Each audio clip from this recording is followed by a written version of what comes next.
মাননীয় প্রধান উপদেষ্টা আমাদের মাঝে এসে উপস্থিত হয়েছেন।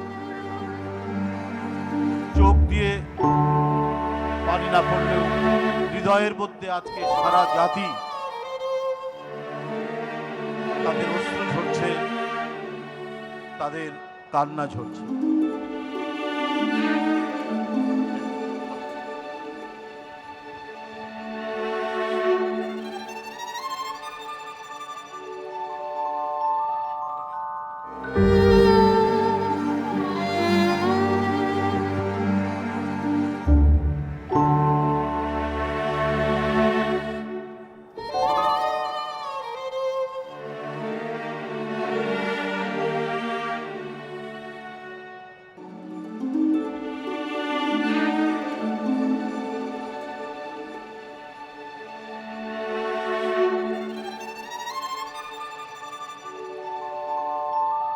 প্রধান উপদেষ্টা প্রফেসর ডক্টর মোহাম্মদ ইউনূস, রোদ উঠেছে, ঠান্ডার মধ্যে অনেকের জন্য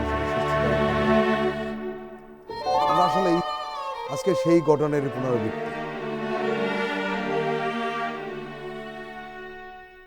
আজকেও লাখ লাখ মানুষ এখানে জড়ো হয়েছে জানা যায়।